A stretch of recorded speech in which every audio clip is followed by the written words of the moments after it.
So it was assumed that this message would be preached primarily to Jews.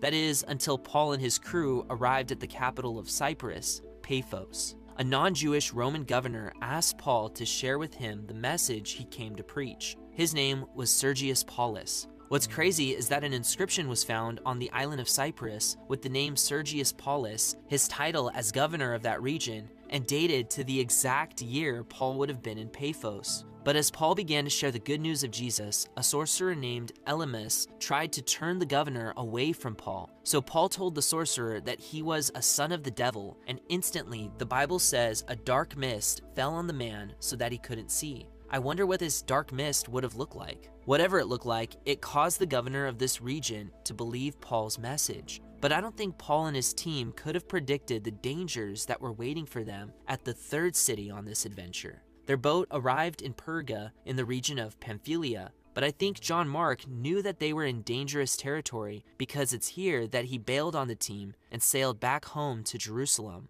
This made Paul pretty upset. If you couldn't tell by now, Paul was an all-in kind of guy, and it would seem that John Mark just wasn't. This rift is only going to cause more problems for the team later, but now Paul and his companion Barnabas had a mission to accomplish. Preach to 4 important cities in the region of Galatia, starting with a city named Antioch, the same name as the city where their church was located. Although every city in the Roman Empire worshipped the Roman emperor, this city was known for it because it's here that much of the Roman army would go to retire. They were Rome fanatics. And now Paul had come to tell them that a man named Jesus, who Rome had crucified, was now risen from the dead and could wash away their sins. But strangely enough, it wasn't the Romans who were upset about this message. It was the Jews. This is because Paul was saying that through Jesus, the Romans could have the same access to God that the Jews had.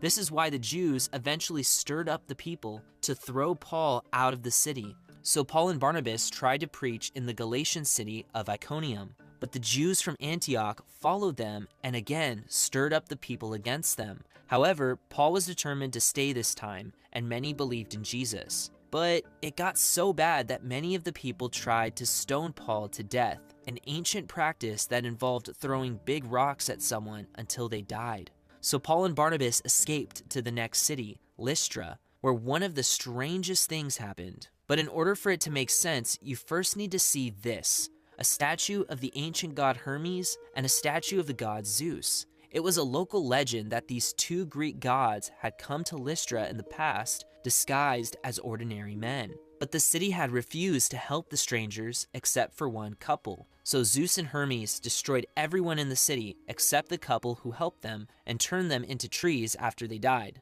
I know, strange. But now you can only imagine what was going through the minds of the people of Lystra when Paul and Barnabas showed up and healed a man who had been crippled his whole life.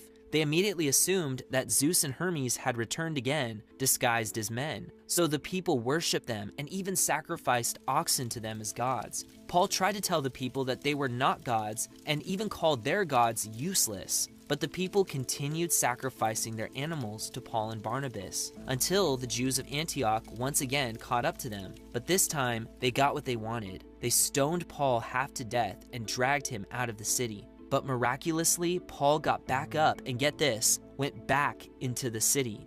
The next day, Paul and Barnabas left to preach Jesus in the city of Derbe. But then the Bible says some of the most powerful words that are often just overlooked by most readers. And when they had preached the gospel in that city and made many disciples, they returned to Lystra, Iconium, and Antioch, strengthening the souls of the disciples. It would have been way faster for Paul to go back to his home church from here. He could have even made a comfortable stop in his hometown of Tarsus. But instead, Paul goes back to the same cities that he was just stoned, ran out of town, and almost killed. Why? Was Paul an adrenaline junkie who enjoyed brutal beatdowns? No, but the answer is not as simple as most people assume. Finally, Paul and Barnabas had returned to their friends at the church in Antioch, completing Paul's second adventure. But although Paul had gotten himself into some trouble on his journey, he still hadn't done anything crazy enough to get the attention of the king of the entire empire. It's not until his next adventure that we will begin to see why the emperor wanted his head. The church was thrilled to have them back and wanted to hear about all of their crazy stories. But there were some believers in the church who were less thrilled about what Paul shared. To put it mildly, these Jewish believers actually were not real believers at all. They were Jewish spies who had come from Jerusalem to see what these so-called Christians were up to.